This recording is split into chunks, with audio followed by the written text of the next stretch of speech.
Hey, now, ooh, shit.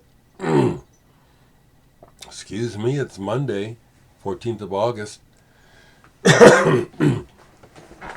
Trying to get motivated. Some days are like that. It's a cool morning, It's interesting how most of the country and even this part of the country is supposedly under a heat wave. But last night it got really cool, and it's cool this morning. Nice, it's a beautiful morning. I had to put on a layer.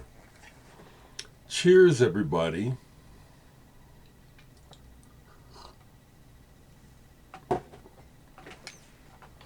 I was about to not do nothing, but I said to myself, I've kind of established a bit of a pattern here, and so I should at least say hello on Monday, like I try to say have a good weekend on Friday.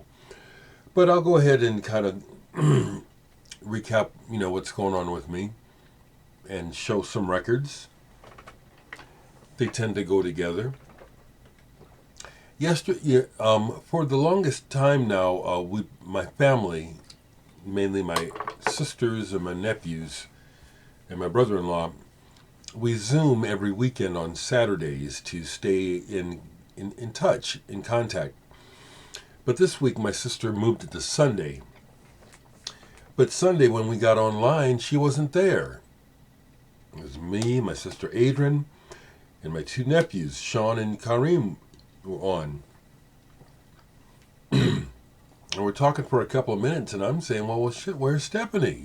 She's the one that set it up, which is unusual, So she still wasn't showing up in the Zoom, so, I said, I got to bow out for a second and see about this, I'm not a worrier, or at least as I try not to worry, I try to be about action. So I called her phone. The first time I called, no answer. I didn't like that. So I waited again, and a few minutes, and I called again, and then she answered, and it turns out she was on the highway. She was driving somewhere, and she'd had some car trouble. That's why she didn't get home on time. But it was a sobering moment, when I couldn't get a hold of her because of our age and stuff, and it's like, no, don't let this be that kind of day. No. So she's fine. But that was yesterday.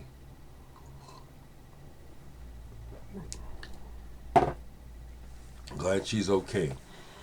Had a good visit with my family. You folks that follow me, my buddy Blake, who plays trumpet, he's going through some tough times right now. He's going through a breakup. So send him some love and energy through the ether. This is one of the ways that I'll admit to being some kind of Asperger's or something, which is I haven't had a lot of relationships. I've had some girlfriends, but breaking up is really dramatic and hard emotionally. I found it to be horrid, and to the point where it's like, well, I'm not even going to get started. I can see how this is going to end. And frankly, with most people that I meet, I can see how it would go. And I am not interested. This is my channel. Let me talk. I, for one, am not interested in being with someone and working it out. I just want to do what the hell I want to do. So why would I try to be with someone when that's my agenda, is just do what I want to do? I don't want to mix it up with someone else. I don't. And that's what you have to do. Now, this is my observation from life. It appears to me, y'all can talk about this if you want to, but it appears to me in relationships, in order to make it work, the man needs to acquiesce to the woman. You better make her happy. She better get what she's trying to get, or ain't nobody gonna be happy. That's a generalization, but that's been my observation. I want to do my agenda. I don't want no honey-do list. All right, I'll stop.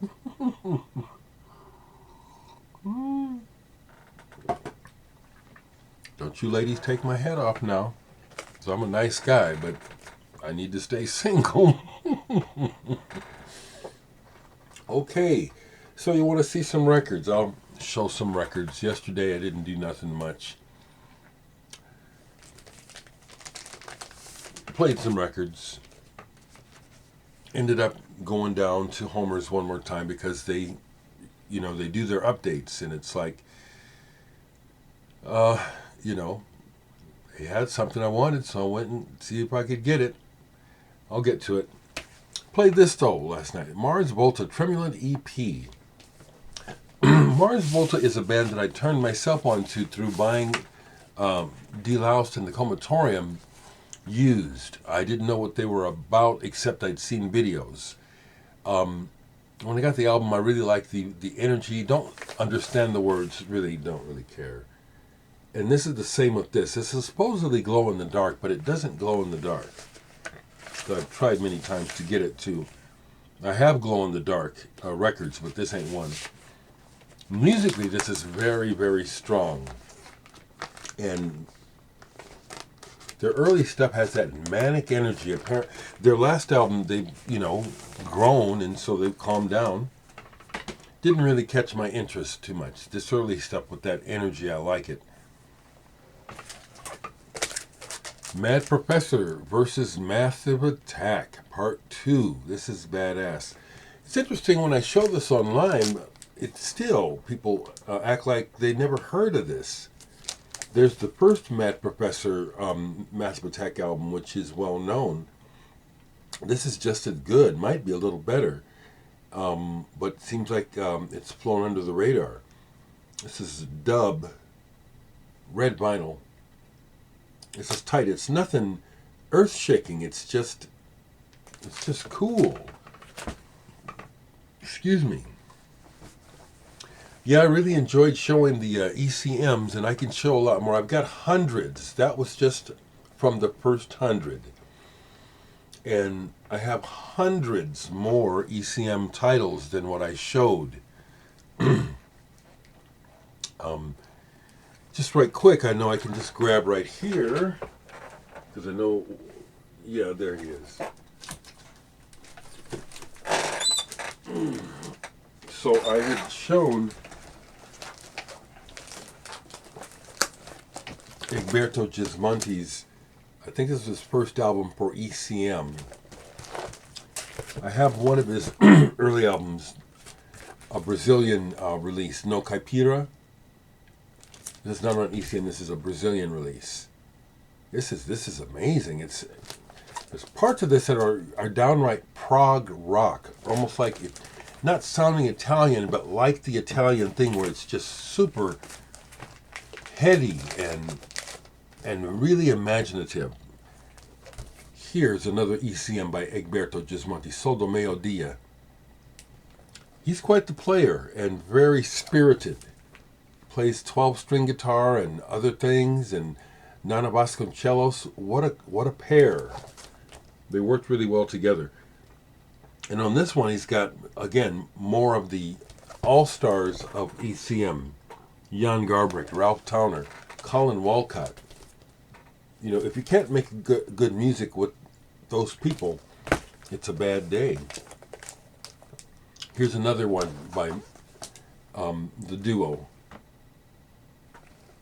And what is the title? Duas Voces, two voices. I bet that's what that means. This stuff is just wonderful. The Egberto Gismonti group with Jacques Molenbaum, who did a lot of work with his wife with Sakamoto before he passed away, interpreting João Gilberto music. Infancia.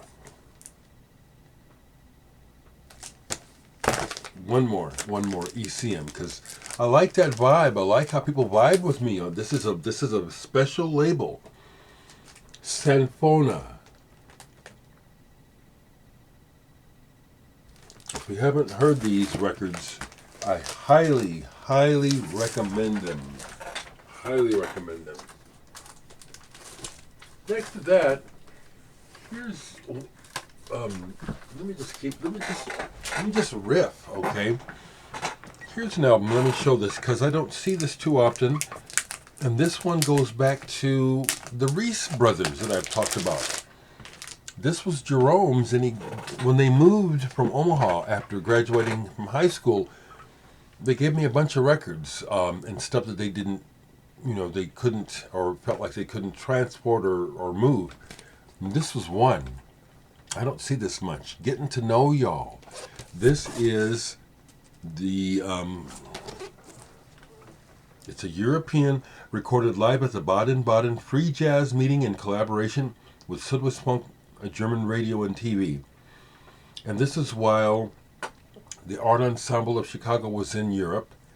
And this is an amazing mix of musicians.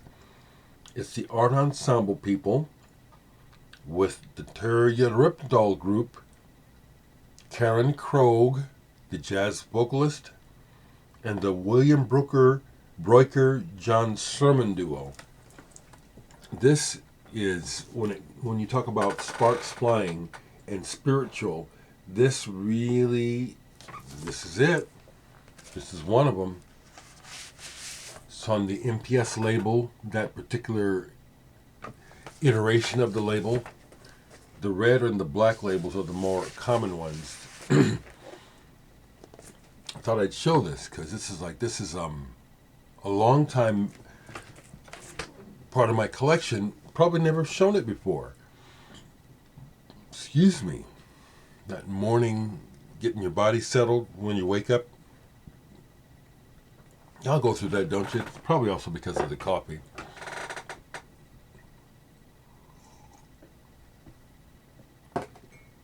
Okay. So,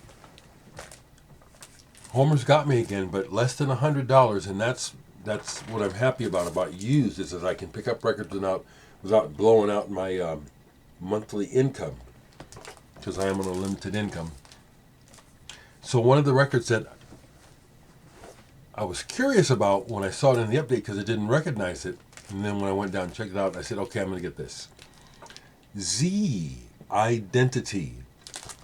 So when this came out, I probably didn't pay much attention to it. What we have here is a collaboration. Some of y'all will remember this. A collaboration between Rick Wright of Pink Floyd and Dave Harris of the band Fashion. So this is synth pop. Synth pop. But when I saw that it was Rick Wright, and I didn't know this, and also the fact that it's on Harvest, well, we get custom label here, and it was less than $10, I said, okay, I'll find out what this is like. This is okay. Frankly, the Dave Harris connection, I don't know why. His voice is really, to me, really ordinary. And this is just okay. There's a couple songs on here where you can hear the Rick Wright Pink Floyd thing as far as the atmosphere and the flow of the song. And those are the highlights. But overall, this is just kind of flat. But I'm not sorry I bought it. It's the sort of thing that I'm curious about. It's like, yeah, Rick Wright of Pink Floyd, didn't know about that? Yeah, I want to find out about that. So let me show the record that I went down for. This is what I saw in the used update for Sunday that made me go down. Tutti, Cozy Fanny Tutti of Chris and Cozy and Throbbing Gristle fame. Tutti, this came out in 2018, 2019. This is the reworking of some soundscapes that she put together for a film, Harmonic Come Action. I really like what those people do. Got to see them live, got to meet Chris Carter and Cozy. She was very sexy and very flirtatious, actually. I have a picture where you can see it. But musically, I dropped the needle on this, and I'm digging this right away. Blue vinyl. She is a bold character, and it comes through. The strength of her personality and her ideas comes through. She's not a musician per se at all, but she makes some very compelling music. Okay. So the other things that I got, just a couple more things, were in the sale bin, because I usually look at the used. I don't often look in the used sale, but yesterday I just was in the mood, let's get some records. So sure enough, I found a couple more. Tortoise, Beacons of Ancestorship. This was marked down, which I like. I like Tortoise. Have seen them a couple times. Met Jeff Parker and John McIntyre. Good musicians, good people, good musicians. This is really good. I love it because they do primarily instrumental music. People have said that Tortoise has taken a lot from German krautrock. I think that's only true on some of the stuff they do. I think they're quite original.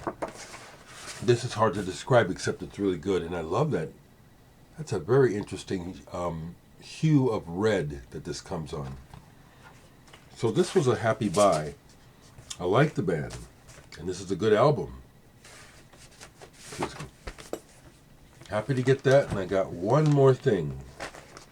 And it was marked down, and then they gave me 25% off, and then they gave me even more off because they like me, the staff down there, and so I ended up getting this for $10. The Emerson, Lake and Palmer Tarkus picture disc. Now, I'm not a big fan of picture discs. They're not really to be played because you hear the paper. There's surface noise, okay? But they're cool. I do like picture discs, as far as items. And I love this artwork. And when it first came out for Record Store Day, I wanted one, but I didn't like the price, because I ain't going to play it. So when I was able to get it marked down, I thought I was going to get it for $19, but they marked it down and got it down to $10. I love this album. I have an original on Island Records, and this is one of my favorites by Emerson, Lake and Palmer. I love the band. I got to see them in, I think it was about 1977. I looked it up because I was talking online with someone. The rotating drum set, it was great. It's a great show.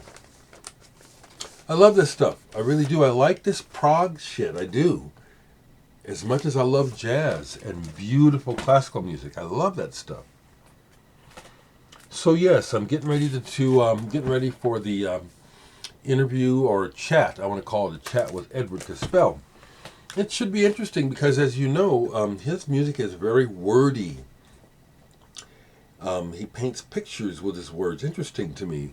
But the music is always interesting. I've heard the very beginnings of LPD, where they had almost no equipment, and yet they made this very imaginative sound. And his wordplay is interesting. Sometimes he's painting a picture, and other times it's almost like he's just having a free-for-all play out with words, like just one thing leads to another. So, getting ready for that and looking forward to it. In other stuff, I watched some more of the 50th hip-hop celebration that happened at Yankee Stadium. There's a whole lot of footage from it. And I applaud LL Cool J because, he is rich. And he has apparently been very savvy with business. And so he's the one that put together the Rock the Bells show. Apparently this isn't the first one, but it looks like he bankrolls it for the most part. And bless him. And I recognize him. He was 16 when he first started. Has a lot to do with the success of Def Jam Records. I respect those people. And just right quick to talk about specifics, I do like Busta Rhymes, that fast stuff, but he's also funny. I like him. Big Daddy Kane, because he's just got swag for days. This is old school. I mean, I listen to some of the new stuff. Some of this mush mouth shit I don't get. But those old guys like Kool Moe Dee, Rakim, Boogie Down Productions with KRS-One. These people, to me, are untouchable in some ways. I give them mad respect. But it's not what I listen to. It's not my world. I'm not a hip-hop world type of person. But I love my people. Don't you get it wrong. Okay? So it's Monday. What do I got to do today? Lawn. What do you got? If I get real ambitious, I'd do laundry and lawn. Probably won't do both. And rehearsal. Rehearsal for me is mainly because my music is instrumental, but when I play it live, like you saw at the Essential Fest clips that I shared recently, I'll kind of vibe on top of it verbally, but I don't write lyrics. So I'm just sort of kind of, playing the stuff. I have a couple little extra things I can add on the keyboard, but mostly it's like I'm DJing my own music live. And so I just kind of, I'm still picking out exactly what I want to have ready to play, and kind of some of the thoughts that I'd like to share. Mostly my thoughts are about, trying to encourage unity. And I'll use that platform for a positive message every time, and that's what I do. Unity. Stop all this hate and this stupid racism bullshit. Sexism and ageism. And try to appeal to people. You're at the show. You're the solution, people, each one of you. Don't get so high and drunk that you stop thinking responsibly. That's what I'm about. Okay. Arvo, if you're watching, I still haven't played these yet. So I'll do that today. And then I can give you a review. Okay, folks. Have a good Monday. Let me know how you're doing.